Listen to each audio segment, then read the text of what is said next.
I think I got everything. One of the small little thing that really doesn't make a whole lot of difference right now, all of the buses that we've bought for our county transportation, all the buses that are so popular and have exceeded our ridership projections by just thousands and thousands of people, all of those buses are easily convertible, yeah.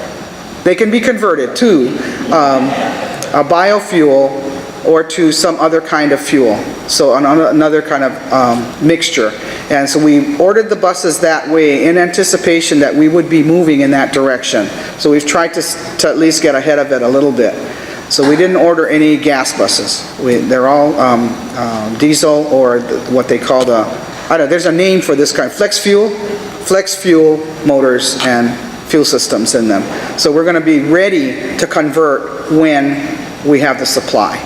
So that's kind of a little thing there. So I think I hit most of the major points. One of the other things, just touching on the water department for a bit. The water department is probably the single most highest user of electricity probably on the island.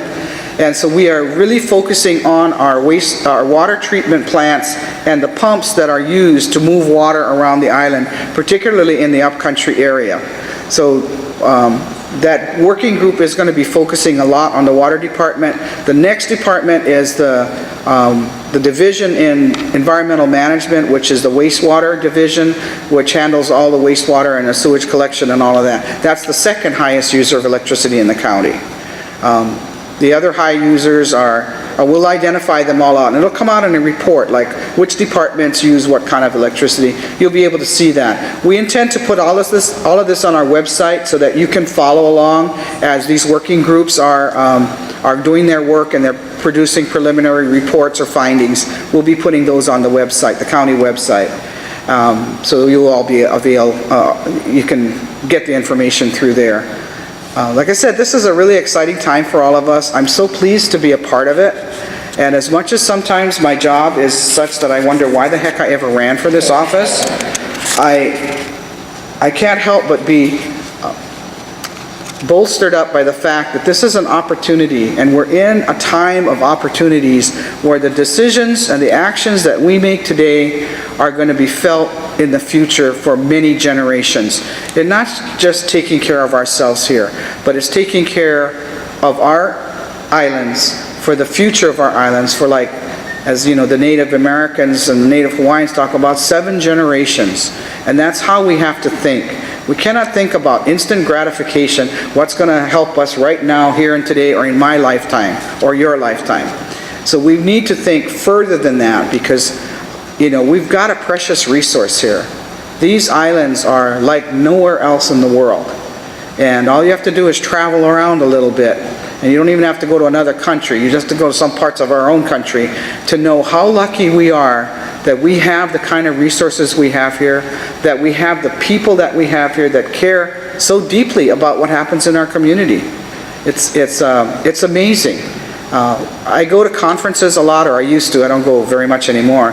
But when I was on the council, I would go to various conferences. I spent a lot of time on conferences on energy, transportation, and on smart growth. I focused on those three items, because you can't do everything.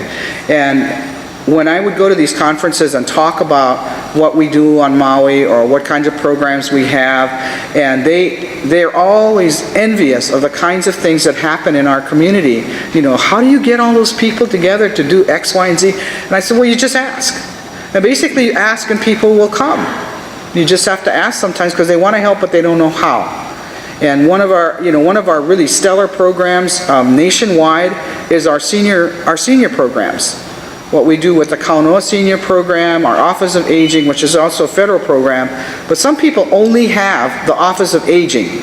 And because it's a federal program, they only have that, and they might have something in the Parks and Recreation Department that has something to do with seniors. But we have a whole division in our Human Concerns Department that is about senior activities.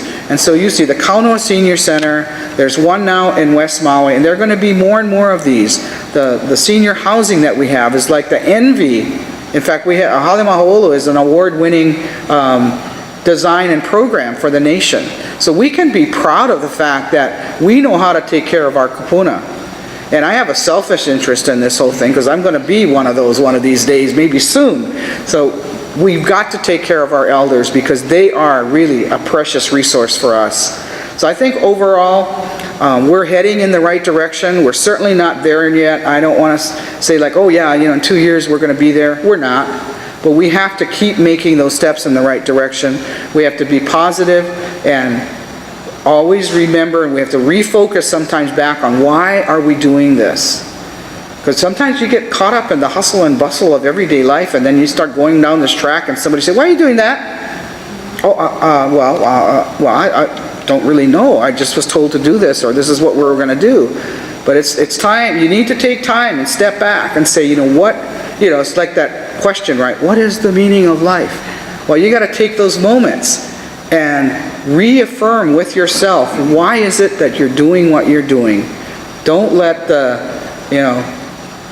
hurry and scurry of everyday living bog you down so much that you lose sight of the reason that you even got into this. So with that, I'll end for now. If there are questions, I can take some questions.